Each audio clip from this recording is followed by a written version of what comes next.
아멘. 그대는 죄의 종인가 그리스도의 종인가 라는 제목으로 하나님 말씀 증거하겠습니다. 구원받은 하나님의 백성들은 어떻게 살아야 하는가? 하나님이 제일 관심을 갖고 있는 부분입니다.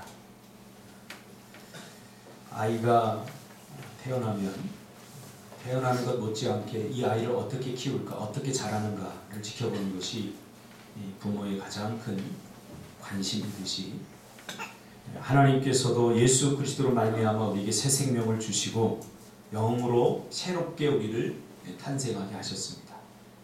그 이후에 새롭게 탄생한 하나님의 백성들이 어떻게 살아가야 하는가 관심을 갖고 계십니다. 그런데 많은 성도들이 그렇게 물어요. 어떻게 살아야 돼요? 하나님의 백성들은 이미 성경에 어떻게 살아야 되는지 모든 답이 성경에 기록되어 있습니다. 성경에 이미 다 답을 주고 있습니다.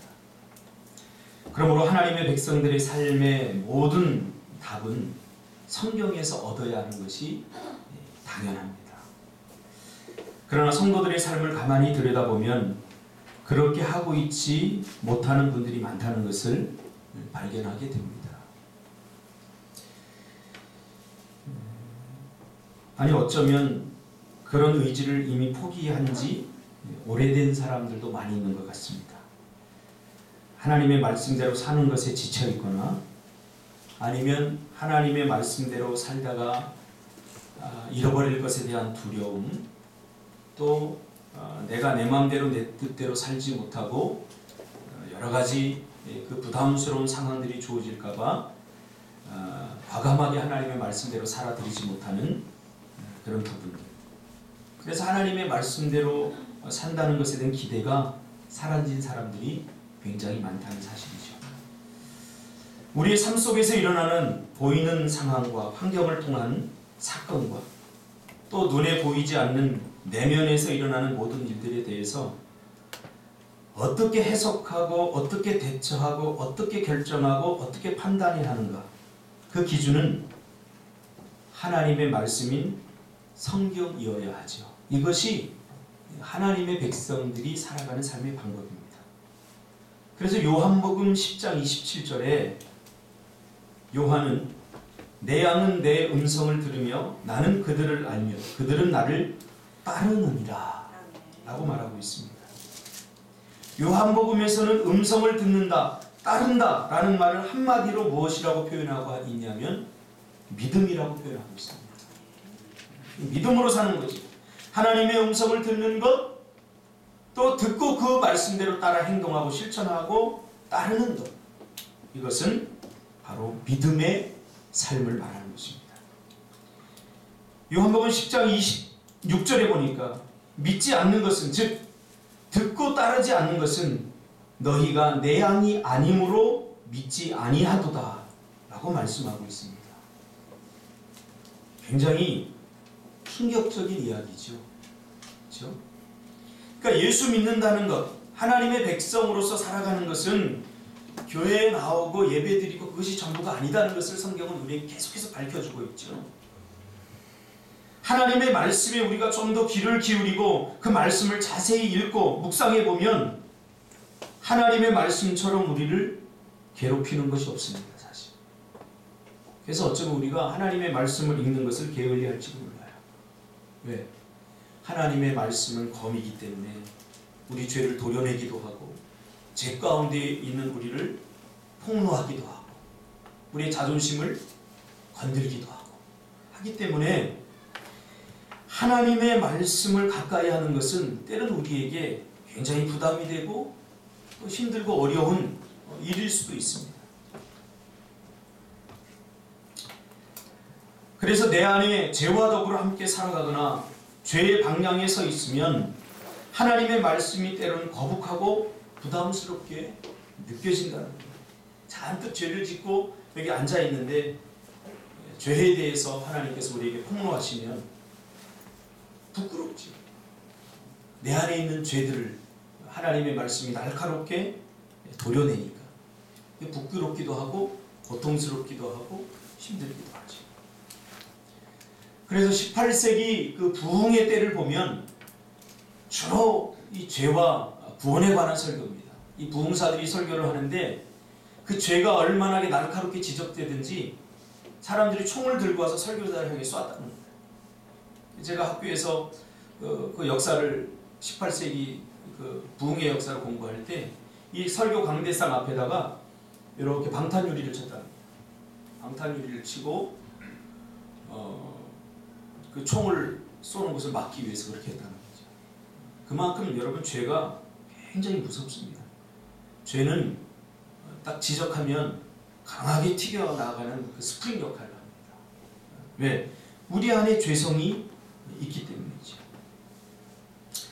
그러니까 하나님의 음성을 듣고 따르지 않는 것은 하나님의 백성이 아니기 때문이다 라고 요한복음 10장 26절에 말씀하고 있습니다. 오늘 본문은 예수 그리스도를 영접하여 새 생명을 얻은 하나님의 백성은 옛 사람이 예수와 함께 십자가에 못 박혀 죄의 몸이 죽어 다시는 죄에게 종노릇하지 않는 사람들이라고 말하고 있습니다. 아멘. 자, 성경을 자세히 읽어야 됩니다. 죄를 짓지 않는 것이 아니라는 거죠.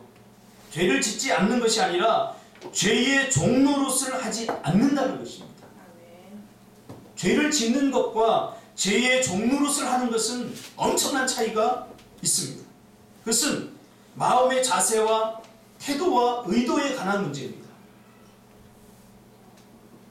그러면 죄를 짓는 것과 죄의 종노릇 하는 것의 차이가 무엇일까요?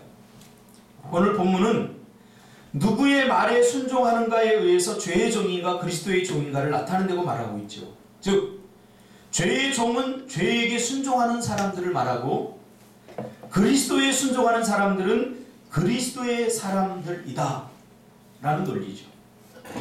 당연하지 않습니까? 그런데 우리의 삶으로 이 말씀을 가지고 오면 굉장히 심각해집니다. 내가 지금 누구에게 순종하고 있느냐? 예수 그리스도에게 순종하고 있느냐? 아니면 죄악의 거짓의 아비인 사단에게 순종하고 있느냐?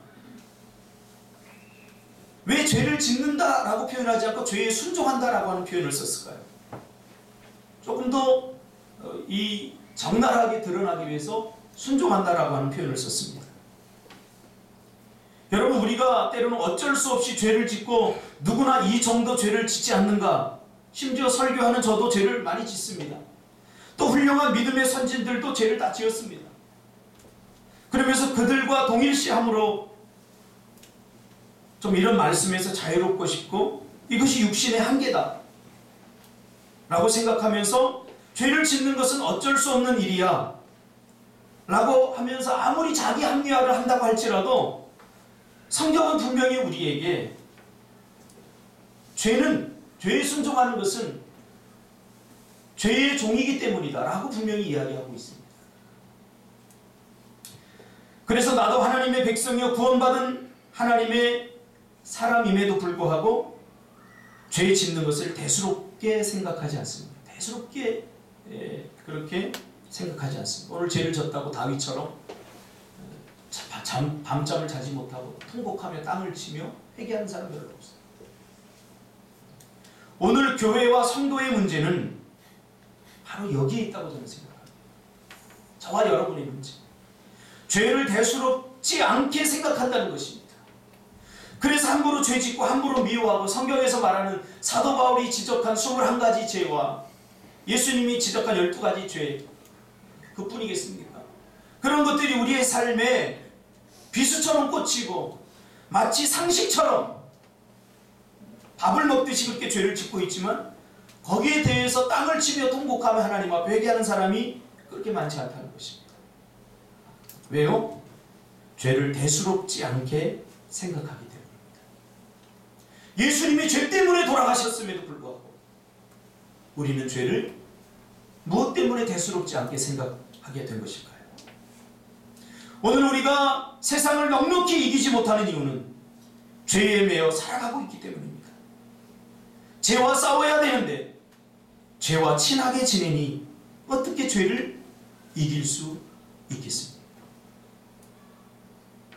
보통 그리스도인들이 죄에 대해서 어떤 생각을 가지고 살아가는가에 대한 리서치를 해놓은 J.C. 펜 루이스의 오래된 고전입니다. 1890년대에 쓰여진 책인데 십자가의 도란 책에 보면 이렇게 리서치를 해놨어요. 구원받았어도 죄를 안 지을 수 없는 존재야. 그렇다면 어차피 죄를 안 지을 수 없는 존재인데 죄를 짓는다고 해서 그것이 무엇이 큰 문제가 되겠는가? 라는 생각을 많은 그리스도인들이 가지고 있다. 죄를 안 지으면 좋지만 그러나 죄를 지을 수밖에 없는 존재야. 이런 생각은 죄를 방관하는 자세라는 거죠. 오늘 이러한 신학이 죄에 대해서 사람들을 무감각하게 만들었어요. 그럼 죄를 지으면 어떻게 합니까? 회개하면 되지 뭐. 그리고 똑같은 죄를 계속해서 반복하게 돼. 왜? 회개하면 되니까. 회개하면 되는데 뭐가 문제야? 예수님께서 그래서 돌아가신 거 아니야? 여러분, 이것이 칼빈주의 최대의 약점입니다. 저희 대한예수교 장로회총회 총신대학이 칼빈주의를 주장하고 있습니다. 다 좋은 것만은 아닌 것 같아요. 그러다 보니까 이 칼빈주의는 하나님의 은혜를 강조하다 보니까 너무 은혜를 강조하다 보니까 우리 안에 있는 죄가 가득한 우리가 그 은혜를 이용하고 있는 거예요. 교묘하고 적절하고. 정말 은혜를 받은 사람은 죄를 대수롭지 않게 여기지 않습니다. 하나님의 은혜를 강조하다 보니까 죄성이 풍부한 우리는 그것을 아주 교묘하고 적절하게 이용하고 있습니다. 주님의 자비하심과 긍휼하심을 이용하는 거죠. 이것은 바로 죄를 대수롭지 않게 여김으로 죄에 대해서 우리가 좀 자유해 보고 싶은 그러한 욕망과 욕심에서 나온 것이지 이렇다고 죄에서 자유롭게 되는 것은 아닙니다. 저희 집만 보더라도 은혜와 자유가 우리 죄가 있는 우리 사람들을 얼마나 교묘하고 그리고 사악하게 만드는지 몰라요. 저희 집에는 주로 아이들 교육을 제가 합니다. 잘못한 일이 있으면 제가 회초리를 들어 때려요 지금. 그리고 잘못한 일이 있으면 꾸중을 합니다. 그러니까 우리 집에서 제일 인기가 없어요. 인기 투표를 하면 항상 제가 맨 마지막 꼴찌입니다. 그런데 제가 존중을 좀 받는 느낌을 받아요. 뭘 잘못한 일을 할 때 제가 예원아 그러면 안 되지 그러면 네 알았어요. 안 하면 될 거 아니에요. 하고 그 하던 행동을 멈춥니다. 그런데 엄마가 예원아 그러면 안 되지 그러면 왜? 할 건데? 뭐 어때서? 뭐가 어때서? 할 거예요. 이렇게 해요. 왜 그러냐면 저희 집사람이 은혜를 많이 베풀어요 애들한테. 저는 교육의 가장 중요한 것이 일관성이라고 생각하기 때문에 잘못한 것에 이 발생할 때는 반드시 페널티를 줍니다. 그리고 회초리를 듭니다. 근데 집사람은 자비하심과 은혜가 풍성하기 때문에 참아줘요. 너 그렇게 하면 내쫓을 거야. 근데 한 번도 내쫓은 적도 없고 용돈 안 줄 거야 그러면서도 용돈 안 준 적이 없어. 오히려 그 말하는 것에 너무 미안해서 용돈을 더 많이 줘요. 이게 문제인 거죠. 우리가 죄인이라는 사실. 죄인들은 은혜를 베풀고 잘해주면 그 은혜에 감격하고 그 은혜에 감동해서 그 은혜를 베푼 사람에게 더 잘하는 것이 아니라 그것을 교묘하고 적절하게 잘 이용하는 데 사용한다는 거예요. 마치 하나님이 우리에게 베푼 은혜도 마찬가지라는 거예요. 우리가 구원받은 데 우리의 노력이 있습니까? 우리가 뭔가를 해서 뭔가를 얻었습니까? 절대 그렇지 않습니다. 전적인 하나님의 은혜에 의해서 구원을 받았어요. 근데 우리 안에 죄성이 가득하다 보니까 그러면 어떻게 합니까? 이 은혜를 깨달은 사람은 정말로 하나님이 가장 미워하고 싫어하는 죄에 대해서 멀리하고 피하고 도망치고 죄를 증오하고 해야죠. 하나님이 기뻐하지 않는 거니까. 그러나 우리는 하나님이 또 용서해 주실 텐데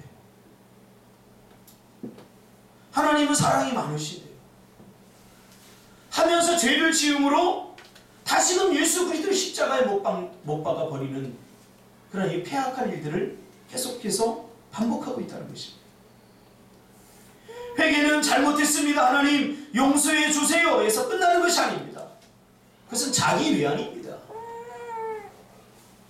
성경에 보니까 진정한 회개는 죄를 끊고 돌이키는 것입니다. 죄를 끊고 돌이키는, 이것을 회개라고 말하고 있습니다. 근데 우리의 삶에 가보면 우리는 하나님 잘못했습니다. 그리고 아무 양심의 가책이 없이 또 그 죄를 반복해서 짓습니다. 이 죄가 얼마나 고통을 주고 우리에게, 최후에는 우리에게 사망을 준다는 사실을 우리가 모르기 때문에, 십자가를 경험하고 나면 죄를 함부로 지을 수가 없습니다. 죄 짓는 것에 대한 고통이 있습니다. 그래서 다윗은 우리아의 아내 바세바를 범하고 나서 얼마나 고통스러운지 며칠 밤을 통곡하면서 하나님께 기도하면서 내 죄를 도말해달라고 그렇게 요청했어요. 왜요? 죄를 지니까 아까 장로님도 기도하셨듯이 하나님과 우리 관계가 끊어져 버려요. 영적인 교통이 끊어진 고통을 여러분 아십니까? 기도해도 기도가 안 됩니다. 예배에도 감격이 사라져 버립니다. 살아도 사는 게 아닙니다.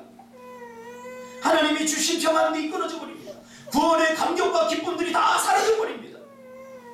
그러니까 외로움과 허무함과 우울한 마음만 나에게 남습니다. 그래서 다윗이 죄를 범하고 나서 뭐라고 그랬습니까? 하나님, 나에게 다시금 구원의 감격과 기쁨을 회복시켜 주세요. 구원의 감격과 기쁨. 그래서 회개에는 피 흘림의 고통이 수반되는 것입니다. 내가 지은 죄를 하나님 앞에 회개하는 데 있어서 이런 고통이 수반되기 때문에 나중에는 함부로 죄 지을 수가 없는 거죠. 이것이 복음을 깨달은 자들의, 하나님의 백성들의 죄를 대하는 자세와 태도입니다. 그래서 누가복음 3장 7절과 9절에서 주님은 죄를 회개하고 그의 합당한 열매를 맺으라고 말합니다. 우리는 죄는 회개하긴 하는데 거기에 합당한 열매는 맺지 않습니다. 하나님 잘못했습니다 라고 끝나서는 안 된다는 거예요. 끊어버리고 돌이키는 그 결과, 열매가 반드시 필요하다는 것입니다. 그래도 나는 구원받았어 그러면서 자신을 세뇌시켜 안심시키려고 발버둥을 쳐도 말씀에 집중해보면 우리가 죄 짓는 것, 죄를 짓는 것은 죄에 순종하고 있는 행위임을 인정하지 않을 수 없다는 사실입니다. 사도 바울의 표현에 의하면 죄를 짓는 것은 죄에 순종하는 행위다 라고 본 것이죠. 죄는요, 우리가 생각하는 것처럼 그렇게 쉽지 않습니다. 끈적끈적합니다. 끈질기게 물고 들어집니다. 제가 저번 주에도 설교했듯이 이 중독에 걸린 사람들 제가 이제 상담을 해보면 약물을 쓸 수밖에 없어요. 결국은 야, 이 사람 죽어야 풀겠다 그런 생각이 들 때가 한두 번이에요. 여러분, 도박 한 사람 이거 끊기가 쉽지 않습니다. 돈 들어올 때 그 감격과 그 기쁨, 구원의 감격이 아닙니다. 그 쾌감, 이걸 평생 잊지 못합니다. 저도 어릴 적에 구슬 놓고 섰다를 해봤어요. 섰다. 할렐루야. 섰다 알죠? 고스톱 치다가 이 허리가 아프고 더 이상 안 되겠다고 섰다고 빨리 결정이 있잖아요. 구슬이 막 흔들어요. 그거 내가 지금 고향집 그 앞마당 화단에다가 묻어놓고 왔는데 지금 가면 구슬이 아마 그 정부미 포대로 한 반 푸대는 있을 거야 아직도.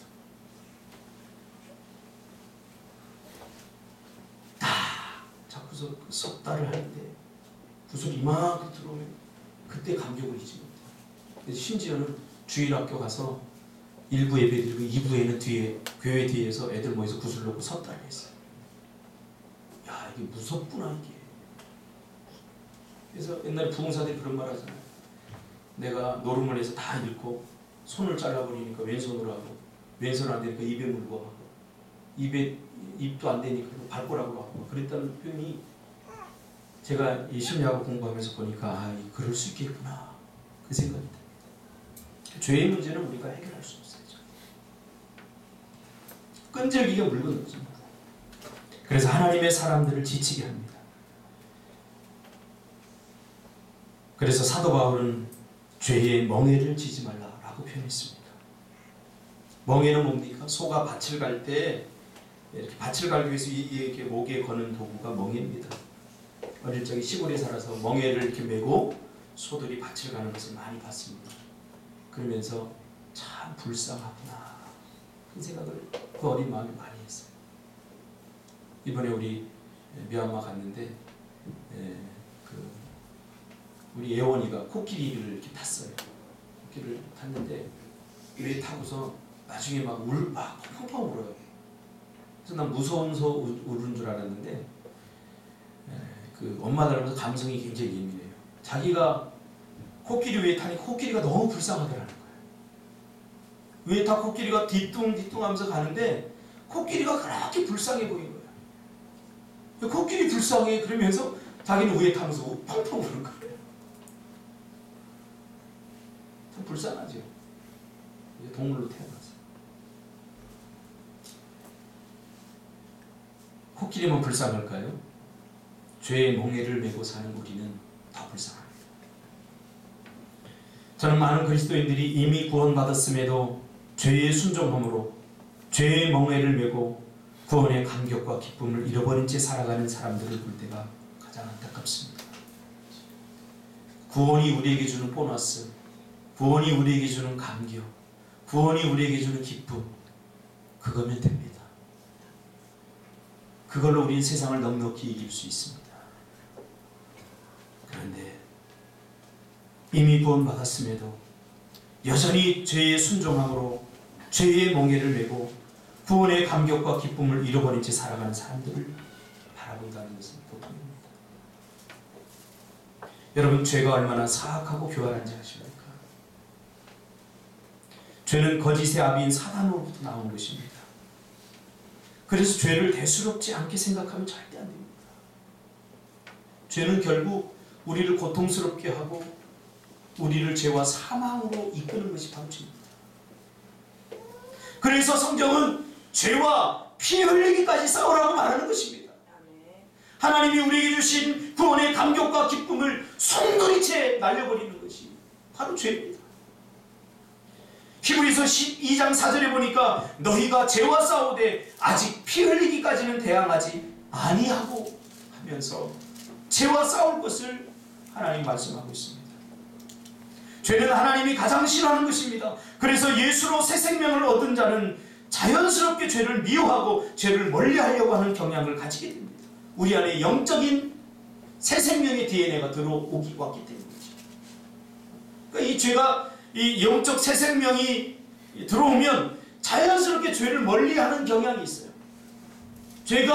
죄의 결과가 무엇인지 알기 때문입니다. 죄는 한마디로 모든 사람을 고통스럽게 하는 게 죄입니다. 절대 죄의 통로가 돼서는 안 됩니다. 그러므로 죄를 회개하지도 않고 죄를 지어도 그렇게 심각하게 생각하지 않는다면 우리는 죄의 종이 되어서 죄의 멍에를 매게 되는 겁니다. 죄의 멍에를 매고. 특히 그리스도인들이 죄의 멍에를 매버리면 하나님의 말씀에 대한 순종도 멍해가 될 수 있습니다. 매주일 예배와 수요 예배 참석하고 새벽 예배까지 참석하지만 그 사람이 드리는 예배가 그가 감당하는 교회에 대한 봉사와 기쁨과 감사가 늘 부담이 되고 그것이 그를 짓누르는 일이 됩니다. 그러면 신앙생활도 역시 짐이 되죠. 짓누름이 되죠. 어쩔 수 없이 가야 됩니다. 어쩔 수 없이 해야 됩니다. 요한복음 8장 32절에 보니까 주님께서 진리를 알지니 진리가 너희를 자유케 하리라. 여기서 진리가 누굽니까? 예수 그리스도입니다. 예수님이 우리에게 자유를 주시기 위해서 오셨어요. 그런데 오히려 우리는 다시 죄의 종으로서 얽매여 버려 있어요. 진정한 자유함이 없는 거죠. 왜? 종이 되어버려. 종에게 자유가 있습니까? 죄에 순종해서 죄가 시키는 대로 하는데 자유함이 있습니까? 없죠. 죄에 끌려다니는 거예요. 죄가 시키는 대로 하니까. 교회 나와서 찬송하고 기도하고 말씀을 듣고 주님의 몸 되신 교회를 위하여 나 자신을 드리는 일, 이것이 기쁨이요 감사와 감격이 되어야 되는데 어쩔 수 없이 하고 있다면 우리가 순종의 멍에를 메고 있는 거죠. 순종은 기쁨이에요. 어쩔 수 없어서 내가 벌받을까 봐 하는 것이 순종이 절대 아닙니다. 그렇다면 여러분 착각하고 있는 거예요. 순종이 안 되는 이유가 바로 여기 있어요. 순종은 먼저 하나님의 은혜를 경험하는 것이 먼저. 이런 사람들은 복음 안에 있는 참 자유를 경험하지 못한 사람들이에요. 요즘 제가 로마서와 갈라디아서를 읽으면서 사도 바울이 경험한 이 복음에 대해서 피드백을 계속 하고 있습니다. 미국에 노예 해방이 있기 전에 뉴올리언스의 노예시장에서 아름다운 흑인 소녀 한 명이 경매에 붙여졌습니다. 이 어린 소녀가 너무 아름다우니까 많은 사람들이 경매에 참여를 합니다. 왜? 자신의 종으로 삼기 위해서. 그래서 보통 사람들의 5배, 6배의 경매 가격을 붙입니다. 그래서 그 당시로서는 상상할 수 없는 1450달러까지 오릅니다. 그렇게 되니까 한 사람, 두 사람씩 포기합니다. 근데 그때 유독 어떤 사람이 10달러 그러면 옆에서 20달러. 다른 사람 포기하는데 오직 한 사람이 아주 집요하게 다른 사람이 부른 값보다 항상 많이 부르는 사람이 있었어요. 그래서 결국 그 사람이 이 어린 아름다운 흑인 소녀를 이제 종으로서 사게 됩니다. 이제 내일 넌 우리 집에 가야 된다 하고 집으로 돌려보냈습니다. 그리고 다음날 내가 데리러 갈게. 그리고 이 소녀는 이제 사랑하는 부모와 그리고 형제들과 이제 헤어집니다.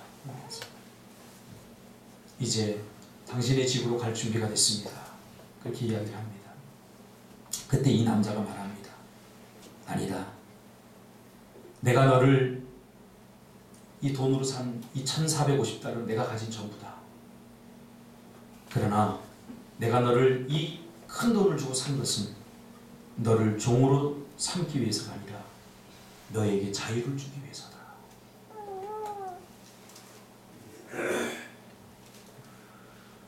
그러면서 자유 증서를 이 아이에게 줍니다. 이 소녀는 말합니다. 당신처럼 자비롭고 당신처럼 사랑이 많은 사람과 함께 평생 살고 싶습니다. 평생 당신을 섬길 수 있도록 나를 데려가 주십시오. 이것이 진정한 은혜를 깨달은 자의 모습 아니겠습니까? 예수님께서 우리를 이렇게 사셨습니다. 당신의 핏값을 주고 이제 우리는 죄의 종이 아니라 그리스도의 자유의 종이 되는 겁니다. 자꾸 얽매이지 마십시오. 뭘 해야 되고 말아야 되고 자꾸 종의 짐을 지지 마십시오. 해도 되고 안 해도 됩니다. 은혜의 분량대로 하면 됩니다. 주님께 받은 은혜가 너무 크고 주님께 받은 은혜가 너무 감격한 그 은혜를 깨달은 사람은 더 많이 하면 됩니다. 은혜의 몫에 맡겨. 옆에서 하니까 나도 하고 그러다 큰일 납니다. 이 은혜를 먼저 깨닫는 것이 바로 복음을 깨닫는 것입니다. 그러기 전까지 우리는 죄에 매여 죄의 종이 될 수밖에 없습니다. 그러면 죄를 어떻게 우리가 해결할 수 있습니까? 중요한 것은 죄를 짓지 않으려고 내 육신의 힘으로 애쓰고 힘쓰는 것은 의미가 없다는 것입니다. 더 이상 죄 안 지으려고 아무리 결단해 보세요. 절대 안 됩니다. 제가 이야기하는 성경이 그렇게 얘기하고 있습니다. 사도 바울도 로마서 7장 18절과 20절에서 내 속 곧 내 육신에 선한 것이 거하지 아니하는 줄 아노니 원함은 내게 있으나 선을 행하는 것은 없느라 내가 원하는 바 선은 하지 아니하고 도리어 원하지 아니하는 바 악을 행하는 것 만일 내가 원치 아니하는 그것을 하면 이를 행하는 자가 내가 아니요 내 속에 거하는 죄니라. 할렐루야. 사도 바울이 구원받았음에도 그 안에 죄가 거한다는 사실을 사도 바울이 이제 아는 거죠. 구원받고 나면 죄가 싹 사라져버려서 정말 의롭게 정말 완벽하게 선을 지향하면서 살 줄 알았는데 사도 바울은 충격을 받습니다. 내 안에 이렇게 시커먼 죄들이 있다니. 그것 갖고 하나님 앞에 고민하면서 싸우다가 내린 결론이 뭡니까? 내 속고 내 육신에 선한 것이 거하지 아니하는 줄 알아. 여러분, 교회 다니는 사람들이 실망했다고 뭐라고 하지 마세요. 똑같은 거 아닙니까? 너나 나나 똑같은 겁니다. 내 안에 선이 거하지 않는데요. 다 할 수 있는 거예요. 다 억눌러 놓을 뿐이죠. 기독교는 돌을 닦는 종교가 아니라고 그랬잖아요. 돌을 그럴듯하게 닦아서 여러분이 한국 교회에 아주 막 존경받는 목사님들 막 존경하잖아요. 직접 경험하지 못해 존경하는 거예요. 제가 다 그분들이 실체를 알려드릴까요? 다 똑같습니다. 너나 나나 다 똑같은 거예요. 내 안에 선한 것이 절대 거하지 않습니다. 여러분은 거합니까? 저는 안 거하더라고요. 그러면서 22절에서 내 속사람으로는 하나님의 법을 즐거워하되 내 지체 속에서 한 다른 법이 내 마음의 법과 싸워 내 지체 속에 있는 죄의 법으로 나를 사로잡는 것을 보는 거예요. 왜 자꾸 기독교가 주장하고 있는 이 복음을 자꾸 멀리하고 왜 자꾸 기독교를 종교적으로 만들려고 하는지 모르겠어요. 기독교는 도덕과 윤리를 추구하는 종교가 아닙니다.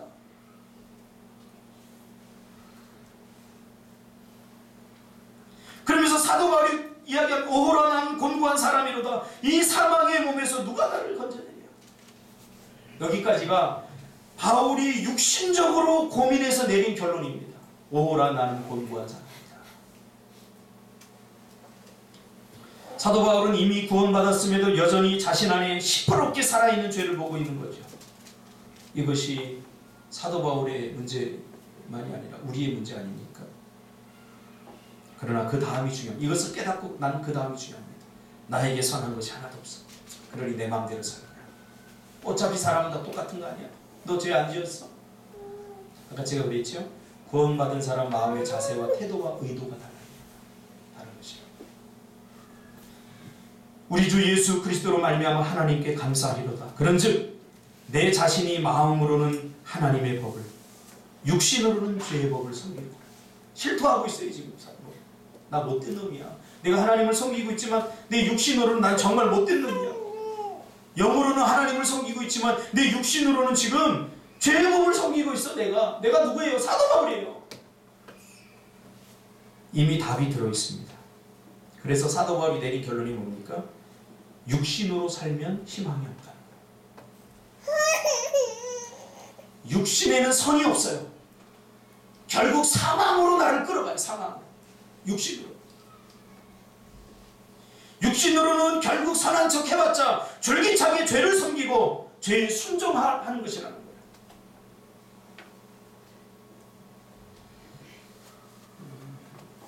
저는 사람들의 말을 분석하고 또 사람들의 마음을 좀 분석하는 그런 심리학 상담을 배워서 이 사람들을 그리고 사람의 심리를 연구하면서 깨달은 것이 있어요.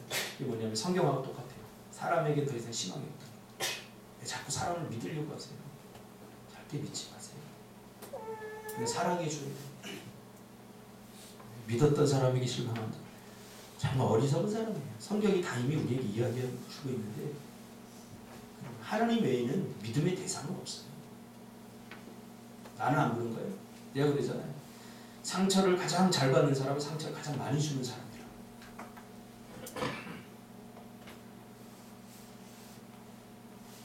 육신으로 살면 희망이 없습니다.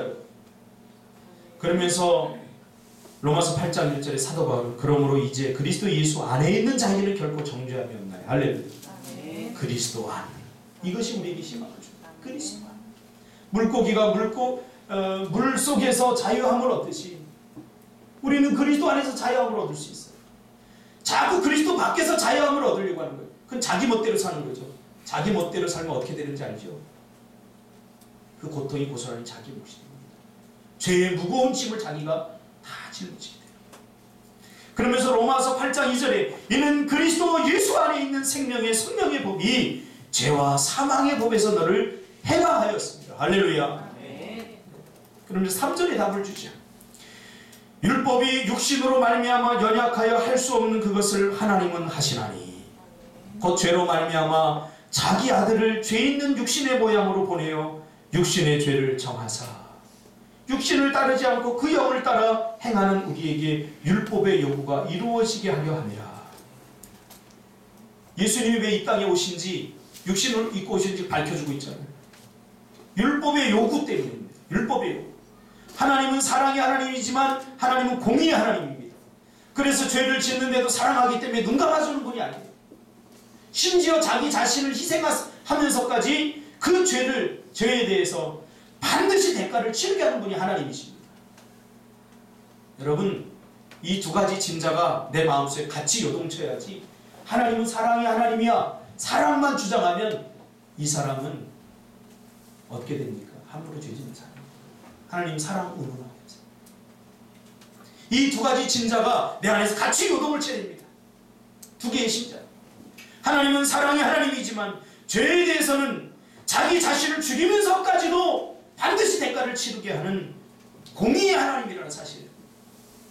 율법의 요구 때문에 예수님이 이 땅에 오셨다. 율법이 요구하는 게 뭐예요? 율법의 요구는 정죄예요.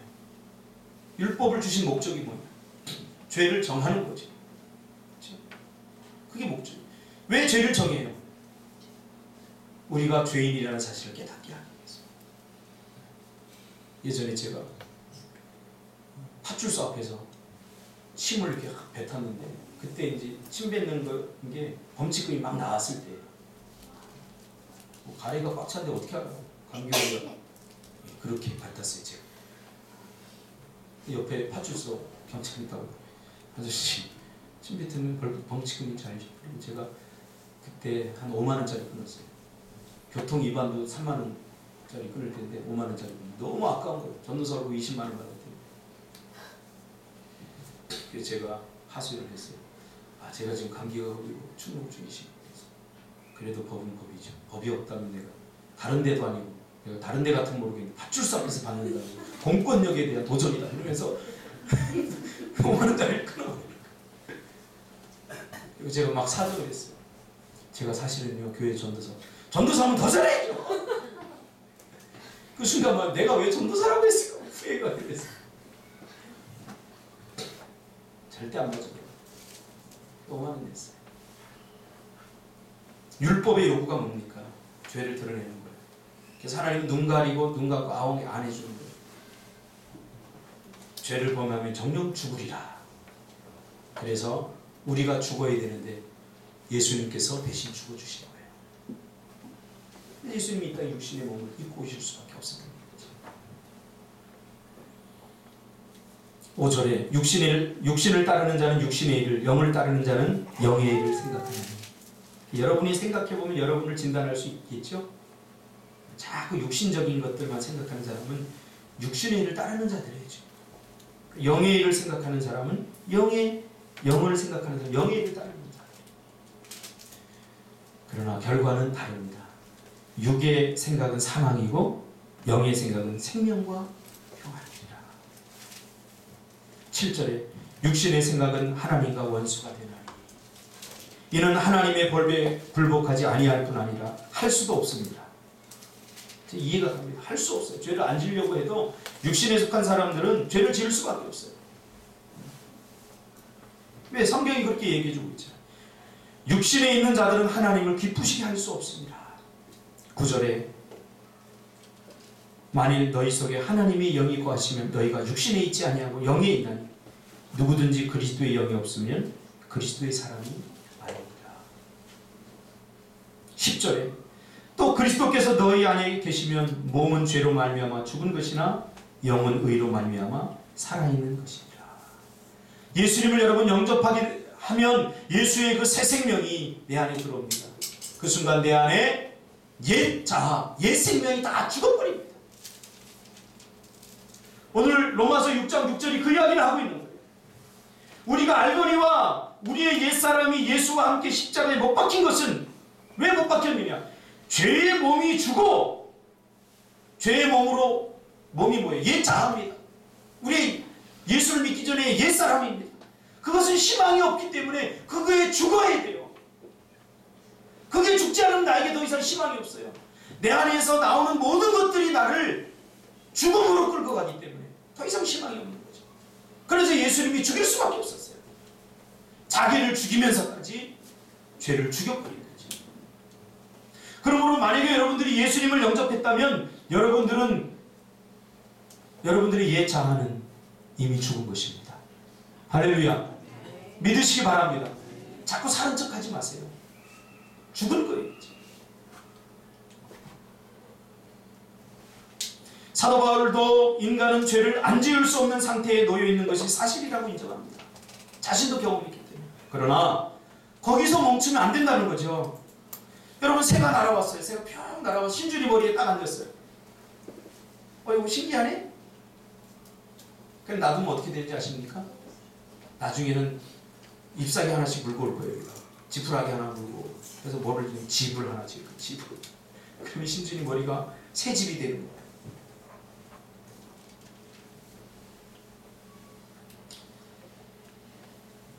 우리가 죄인이기 때문에 죄의 상태에 놓여 있는 것은 어쩔 수 없는 일입니다. 근데 죄를 가끔 지을 수 있어요. 그러나 그것을 그냥 놔두면 죄가 둥지를 만들고 죄에 매여서 죄의 종이 되도록 내버려 두지 말라는 거예요. 내 마음을 사단이 죄가 주장하도록 내버려 둔다는 것은 우리는 어쩔 수 없는 죄인이야. 죄를 지을 수밖에 없지 않나? 이런 태도로는 불가능하다는 거예요. 죄와 피 흘리기까지 싸워야지 된다는 거예요. 그러므로 하나님의 백성들에게는 두 가지 면을 살펴봐야 됩니다. 첫째, 죄에 대해서 멍에를 매지 않는 것이 중요합니다. 죄를 즐겨하면 안 됩니다.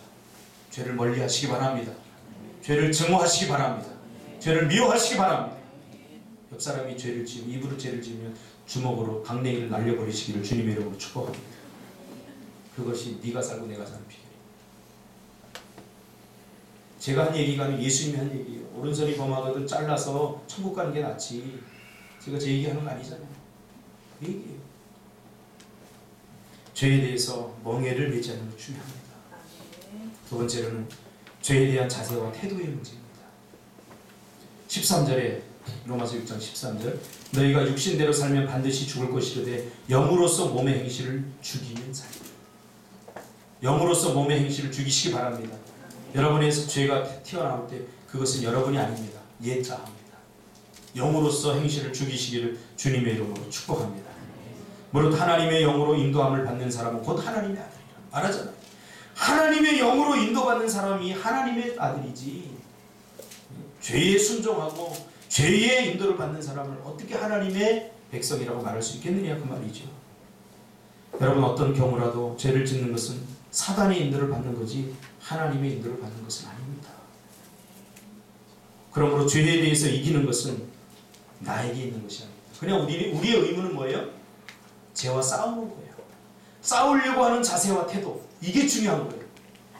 우리 아이들도, 제가 예린이한테도 가끔 그런 얘기를 해요. 예린아, 공부 잘하고 못하는 것은 사람에 따라서 틀릴 수 있어. 공부에 흥미가 없으면 못할 수도 있어. 근데 나는 공부를 하는 자세와 태도가 중요하다고 생각해요. 제가 늘 이야기합니다.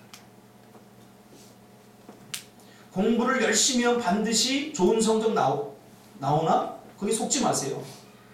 공부를 열심히 하면 반드시 좋은 성적 안 나올 수 있어요. 제가 해봐서 알아요. 제가 공부를 열심히 해봤는데 좋은 성적 안 나오더라고요. 근데 우리는 죄와 싸우면 반드시 내가 이긴다고 생각하기 때문에 죄와 싸울 엄두를 내지 못하는 거예요.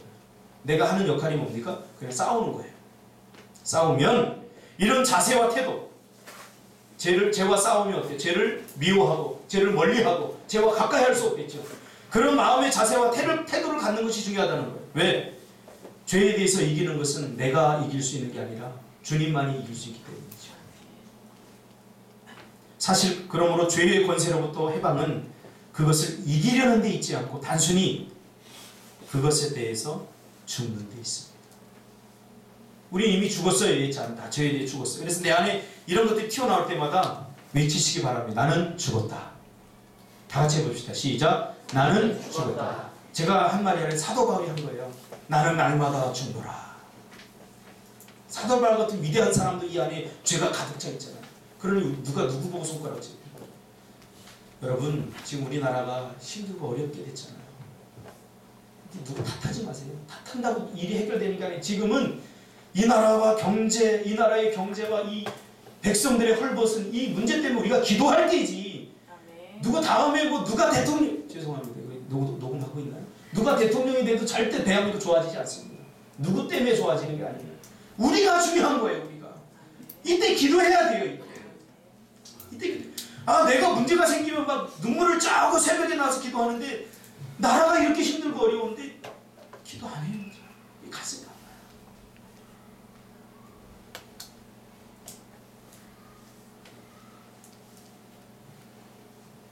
내가 싸우면 되는 거예요. 그래서 나는 죄가 유혹할 때마다 어떻게 됩니까? 나는 죽었다라면서 배집사 이 안에서 분노가 뿜어 오를 때마다 어떻게 해야 돼? 그렇지. 너의 옛사람 죽은 거야. 네 안에 예수의 새 생명. 할렐루야. 이걸 체험해야 돼서 저번 주제 어떤 새끼가 자꾸 차를 주차장 입구에다 대놓는 거예요. 근데 더 열받는 게 뭐냐면 전화번호를 안 써놨어요. 근데 중요한 건 한두 번이 아니에요. 그러니까 다른 사람들이 다 피해를 보는 거예요. 그래서 제가 열받아가지고 우리 상원 집사 차에다 누가 그렇게 해놓았다고 떠올라서 집에 가서 A4지 한 장 갖고 바프를 다 이렇게 받아가지고 여기다 대지 마세요라고 이렇게 써서 내가 붙이겠다고. 진짜 화가 나더라고요. 그래서 집사람이 여보 참으세요.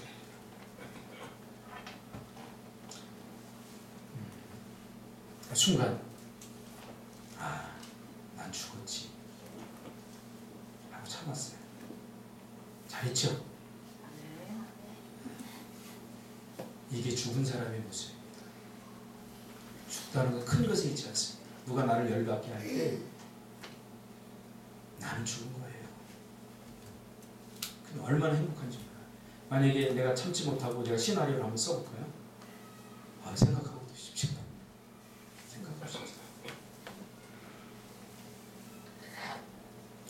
계속해서 내 안에서 내 자아가 충동질합니다. 죄로 똘똘 뭉친 자아가 너 그 피해보는 거야 너. 이거 고의로 안 써놓은 거야. 전화번호도 너 엿먹으라고 안 써놓은 거야. 막 죄가 막 충동질합니다. 너 한성질 하잖아. 너 계속 그 차 계속 대기에서 불편함을 느낄 거야. 그러니까 어떤 사람이 열받으니까 옆집 아저씨가 거기다가 18부터 시작해서 각종 숫자 요금 다 써놨어요. 얼마나 속상했던지. 제가 이렇게 보니까 빨간 걸 누가 써놨어. 딱 보니까 야 2부터 시작해.